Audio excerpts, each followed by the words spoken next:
ಉಪನಿಷತ್ತಿನ ಋಷಿಗಳು ಜೀವನವನ್ನು ಬಹು ವಿಧದ ದೃಷ್ಟಿಕೋನಗಳಿಂದ ಈ ಜೀವನವನ್ನು ಅಧ್ಯಯನ ಮಾಡಿದ್ರವರು. ಉಪನಿಷತ್ತುಗಳಲ್ಲಿ ಒಬ್ಬ ಋಷಿ ಮತ್ತು ಋಷಿ ಪತ್ನಿ ಇಬ್ಬರೂ ಮೇಧಾವಿಗಳು, ದಾರ್ಶನಿಕರು. ಪತಿ ಪತ್ನಿ ಇಬ್ಬರು. ಪತ್ನಿಯ ಹೆಸರು ಮೈತ್ರೇಯಿ, ಪತಿಯ ಹೆಸರು ಯಾಜ್ಞವಲ್ಕ. ಪತ್ನಿ ಮೈತ್ರೇಯಿ ಯಾಜ್ಞವಲ್ಕನಿಗೆ ಪ್ರಶ್ನೆ ಮಾಡ್ತಾಳೆ, ಈ ಜಗತ್ತಿನಲ್ಲಿ ಜನ ಒಂದು ಶಬ್ದ ಬಳಸಿದ್ದಾರೆ, ಪ್ರೀತಿ ಅನ್ನುವಂಥ ಶಬ್ದ ಬಳಸಿದಾರಲ್ಲ, ಈ ಜನ ಯಾಕಾದರೂ ಪ್ರೀತಿ ಮಾಡ್ತಾರೆ ಅಂತ. ಯಾಕೆ ಪ್ರೀತಿ ಮಾಡ್ತಾರೆ, ಯಾವುದನ್ನು ಪ್ರೀತಿಸ್ತಾರೆ ಅವರು ಅಂತ. ಈಗ ಸಾಮಾನ್ಯವಾಗಿ ನಾವೆಲ್ಲ ಹೇಳ್ತೇವೆ, ಸತಿ ಪತಿಯನ್ನು ಪ್ರೀತಿಸ್ಬೋದು, ಪತಿ ಸತಿಯನ್ನು ಪ್ರೀತಿಸ್ಬೋದು, ಮನೆಯನ್ನು ಪ್ರೀತಿಸ್ಬೋದು, ಆಸ್ತಿಯನ್ನು ಪ್ರೀತಿಸ್ಬೋದು, ಕುರ್ಚಿಯನ್ನು ಪ್ರೀತಿಸ್ಬೋದು. ಒಂದು ಹುಡುಗ ಹುಡುಗಿಯನ್ನು ಪ್ರೀತಿಸ್ಬೋದು, ಹುಡುಗಿ ಹುಡುಗನನ್ನು ಪ್ರೀತಿಸ್ಬೋದು. ಪ್ರೀತಿಯ ನಾನಾ ರೂಪಗಳನ್ನು ನಾವು ನೋಡುತ್ತೇವೆ. ಮೈತ್ರೇಯಿಯ ಪ್ರಶ್ನೆಯನ್ನು, ಹೌದು ಖರೆ ಪ್ರೀತಿಸುವುದನ್ನು ನಾವು ನೋಡಿದ್ದೇವೆ, ಯಾಕೆ ಪ್ರೀತಿಸ್ತಾರೆ ಜನ? ಯಾಜ್ಞವಲ್ಕನ ಉತ್ತರ ಇಷ್ಟು ಚಂದ ಐತಲ್ಲ, ಆತ್ಮನಸ್ತು ಕಾಮಾಯ ಸರ್ವಂ ಪ್ರಿಯಂ ಭವತಿ. ಈ ಮನುಷ್ಯರ ಪ್ರೀತಿ ಅನ್ನುವ ಶಬ್ದ ಏನಿದೆಯಲ್ಲ, ಇವರು ವಾಸ್ತವದಲ್ಲಿ ಯಾರನ್ನೂ ಏನನ್ನೂ ಪ್ರೀತಿಸಿಲ್ಲ. ಎಲ್ಲಿವರೆಗೆ ತಾನು ಪ್ರೀತಿಸುವ ವಸ್ತು ಅವರಿಗೆ ಸುಖ ಕೊಡ್ತೈತೆಲ್ಲ, ಅದಕ್ಕೆ ಪ್ರೀತಿ ಮಾಡ್ತಾರ. ಯಾವಾಗ ಅದು ಸುಖ ಕೊಡೋದಿಲ್ಲ ಅಂತ ಗೊತ್ತಾಯ್ತು, ಅದನ್ನು ಪ್ರೀತಿ ಮಾಡೋದಿಲ್ಲ ಅವರು. ಆ ವಸ್ತುವಿನ ಮೇಲಿನ ಪ್ರೀತಿಯಿಂದಲ್ಲ, ತನಗೆ ಸುಖ ಕೊಡ್ತೈತೆ ಅಂತ ಪ್ರೀತಿ ಮಾಡ್ತಾರೆ ಅಷ್ಟೆ. ತಾನು ಪ್ರೀತಿಸುವ ವಸ್ತು ಅದು ಸುಖ ಕೊಡೋದಿಲ್ಲ ಅಂತ ಗೊತ್ತಾಯ್ತು, ಅದನ್ನು ಪ್ರೀತಿ ಮಾಡೋದಿಲ್ಲ ಅವರು. ಈಗ ಅಪ್ಪಿರ್ತಾನೆ, ಸಣ್ಣ ಮಗು ಇರ್ತೈತೆ, ಎಷ್ಟು ಪ್ರೀತಿ ಮಾಡ್ತಿರ್ತಾನಪ್ಪ. ಅವು ಹೊರಗೆ ಬಂದು ಕೂಡಲೇ ಎತ್ಕೊಳ್ಳೋದು ಮಾಡ್ತಿರ್ತಾನೆ, ಆಡ್ಸೇಳೋದು ಮಾಡ್ತಿರ್ತಾನೆ. ನಾವು ಸುಮ್ಮನೆ ಅಡ್ಡಾದರೂ ಮಗ ಬಂತು ಅಂದ್ರೆ ಅಂಬೆಗಾಲು ಇಟ್ಕೋಂತ ಮಗು ಬರ್ತಿರ್ತೈತಿ. ಅವ ಮಕ್ಕೊಂಡಿರ್ತಾನೆ, ಅವನು ಹೊಟ್ಟಿ ಏರಿ ಬೆನ್ನೇರಿ ಅವನ ಎದಿ ಮೇಲೆ ಆಡ್ತಿರ್ತೈತಿ. ಬಂದು ಮಗು ಮಕ್ಕೊಂಡಲ್ಲೇ ವಿಡಿಯೋ ಮಾಡ್ತಾನೆ. ಅದನ್ನು ಮಾಡಿ ಅದನ್ನು ವ್ಯಾಟ್ಸಪ್ಪಿಗೆ ತನ್ನ ಫ್ರೆಂಡ್ಸಿಗೆ ಬಿಡ್ತಾನೆ, ಚಿನ್ನನ ವಿಡಿಯೋ ನೋಡ್ರಿ ಇದು ಅಂತ. ಹೊಟ್ಟೆ ಮೇಲೆ ಎದಿ ಮೇಲೆ ಈಗ ಅಂಬೆಗಾಲು ಇಟ್ಟು ಅಡ್ಡಾಡುವಾಗ ವ್ಯಾಟ್ಸಪ್ ಮಾಡಿ ಫ್ರೆಂಡ್ಸಿಗೆ ಬಿಟ್ಟು ಚಿನ್ನನ ವಿಡಿಯೋ ಅಂತ. ಅವ ದೊಡ್ಡವಾದ್ಮೇಲೆ ಎದಿಗೆ ಕಾಲು ಕೊಟ್ಟು ಆಸ್ತಿ ಕೊಡ್ತಿಲ್ಲ ಅಂತ ಕೇಳ್ತಾನೆ. ಮತ್ತು ಅವಾಗ ವಿಡಿಯೋ ಮಾಡಿ ನಮ್ಮ ಚಿನ್ನನ ವಿಡಿಯೋ ಅಂತ ಬಿಡ್ಬೇಕು, ಪೊಲೀಸ್ ಸ್ಟೇಷನ್ಗೆ ಯಾಕೆ ಹೋಗಿ ಅಂತ. ಅವಾಗ ಏನಂತಾನೆ, ಹೆಂಗದನ್ರಿ ಮಗ, ಯಾ ಮಕ್ಕಳ ಮರೀರಿ, ಅವ ಮಕ್ಕಳಲ್ಲಿ ಒಲೆ ನಿಕ್ಕಳವಂತಾನು.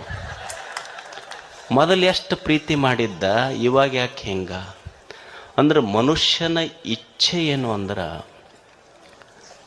ಮನುಷ್ಯ ಎಲ್ಲ ವ್ಯಕ್ತಿ ವಿಷಯ ವಸ್ತುಗಳನ್ನು ಯಾಕೆ ಪ್ರೀತಿ ಮಾಡ್ತಾನಂದ್ರೆ, ಎಲ್ಲಿವರೆಗೆ ಪ್ರೀತಿ ಮಾಡ್ತಾನಂದ್ರೆ, ಎಲ್ಲಿವರೆಗೆ ಅದು ತನಗೆ ಸುಖ ಕೊಡ್ತೈತಿ ಅಷ್ಟ ಪ್ರೀತಿ ಮಾಡ್ತಾನ.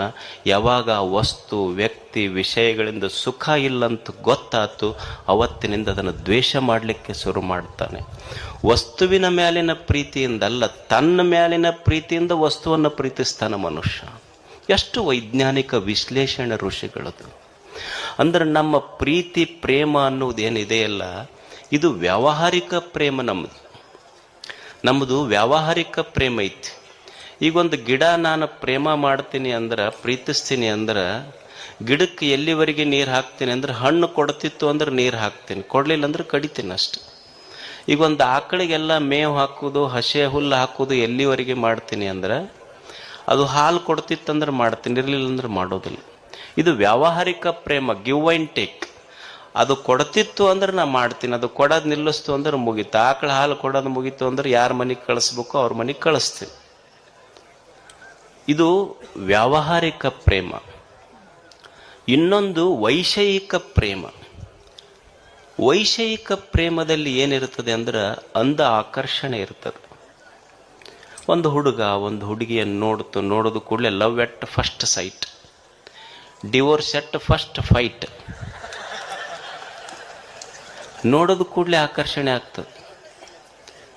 ಅಲ್ಲ, ಮಜಾ ಏನು ಅಂದ್ರೆ, ಈಗ ಹುಡುಗರಿಗೆ ಕೇಳ್ರಿ ಅವ್ರು ಏನು ಹೇಳ್ತಾರೆ, ಯಾಕೋ ತಮ್ಮ ಹಿಂಗ್ಯಾಕಾತು ನಿಂದು ಭಾಳ ಚಲೋ ಇದ್ದಲ್ಲ ಮೊದಲು, ಏನು ಮಾಡೋದ್ರಿ, ಲವ್ ಈಸ್ ಬ್ಲೈಂಡ್ ಅಂತ. ಅಲ್ಲ, ಕಣ್ಣು ಕೂಡೇ ಪ್ರೇಮ ಆಗೈತಿ, ಹೇಳೋದು ಮಾತ್ರ ಲವ್ ಈಸ್ ಬ್ಲೈಂಡ್ ಅಂತಾನ. ಅಲ್ಲ, ಕಣ್ಣು ಕೂಡದ ಮೇಲೆ ಪ್ರೀತಿ ಆದಮೇಲೆ how it becomes blind, how it is blind. ಯಾಕ ವೈಷಯಿಕ ಪ್ರೇಮ ಕುರುಡಾತು ಅಂದ್ರೆ, ನೀವು ನೋಡ್ರಿ, ಆ ಹುಡುಗಿಯನ್ನ ನೀವು ಕೇಳ್ರಿ, ಹುಡುಗ ಹುಡುಗಿಯನ್ನು ಪ್ರೀತಿಸ್ತೈತಿ, ಹುಡುಗಿ ಹುಡುಗನ್ನ ಪ್ರೀತಿಸ್ತಿರ್ತೈತಿ. ಯಾಕ ಲವ್ ಇಸ್ ಬ್ಲೈಂಡ್ ಅಂದ್ರು ಅಂದ್ರೆ, ಈ ಭೌತಿಕ ಕಣ್ಣಿರ್ತದೆ, ಆದ್ರೆ ಅದಕ್ಕೆ ವಿವೇಕದ ಕಣ್ಣಿರುವುದಿಲ್ಲ. ಈ ಮುಂದೆ ಏನು ಅನಾಹುತ ಆಗ್ತೈತಿ ಅನ್ನೋ ಪರಿಜ್ಞಾನ ಇರೋದಿಲ್ಲ ಮಕ್ಕಳಿಗೆ. ಪೊಲೀಸ್ ಸ್ಟೇಷನ್ನಾಗ ಕರ್ಕೊಂಡು ಹೋಗ್ತಾರೆ, ಹೋಗಿ ನಾವು ಪ್ರೀತಿಸ್ತೀವಿ, ನಮಗೆ ನಾವಲ್ರಿ, ನಮ್ದು ಏಜ್ ಆಗಿದೆ, ಲೀಗಲಿ ನಾವು ಕರೆಕ್ಟ್ ಅದೀವಿ ಅಂತ ಹೋಗ್ತಾರೆ ಅವರು. ಹೋದಾಗ ಅವ್ರು ಹೇಳುವ ಮಾತೇನಂದ್ರೆ, ಹುಡುಗೇನಂತಾಳಂದ್ರೆ, ಇಲ್ಲ ನಮಗೆ ಬಿಟ್ಟಿರೋಕ್ಕಾಗೋದಿಲ್ಲ ಒಬ್ರಿಗೊಬ್ರು, ಎ ಮೇರಾ ಪಹಿಲಾ ಪ್ಯಾರ್ ಹೈ ಅಂತ.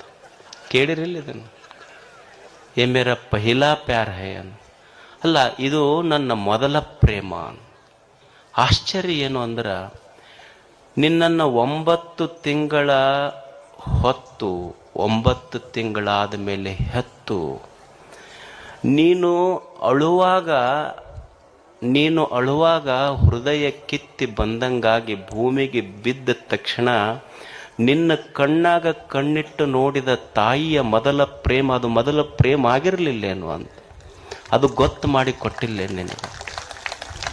ಯಾರೋ ಹೇಳಿದ್ರು ಮಗನ ಮುಖ ನೋಡಬೇಡ ಅಂತ. ಅಪ್ಪ ಪಂಚಾಂಗ ತೆಗಿಸಿ ನನ್ನ ಮಗನ ಮುಖ ನೋಡಬೇಕು, ನನ್ನ ಮಗಳ ಮುಖ ನೋಡ್ಬೇಕಂತ 100 ಮಂದಿ ಜ್ಯೋತಿಷಿಗಳಿಗೆ ಕೇಳಿ ಪಂಚಾಂಗ ನೋಡಿ ನಿನ್ನ ಮುಖ ನೋಡಕ್ಕೆ ಬಂದಿದ್ನಲ್ಲ, ಅದು ಮೊದಲ ಪ್ರೇಮ ಆಗಿರಲಿಲ್ಲೇನು.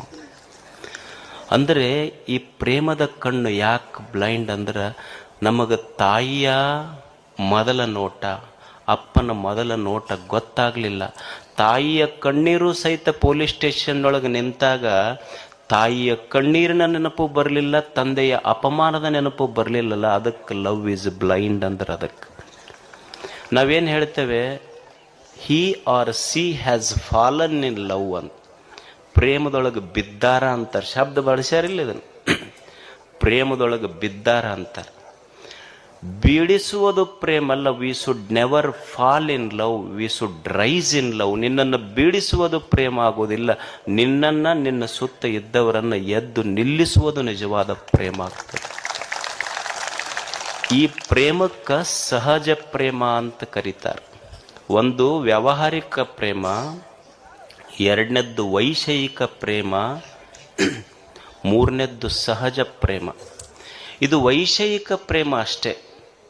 ಈ ವೈಷಯಿಕ ಪ್ರೇಮದೊಳಗೆ ಏನಿರ್ತೈತಿ ಅಂದ್ರೆ ವಿಷಯಗಳ ಆಕರ್ಷಣೆ ಇರ್ತೈತಿ. ಅಲ್ಲಿ ತಂದೆ ತಾಯಿ ಅವ್ರು ಭಾಳ ನೆನಪು ಬರೋದಿಲ್ಲ.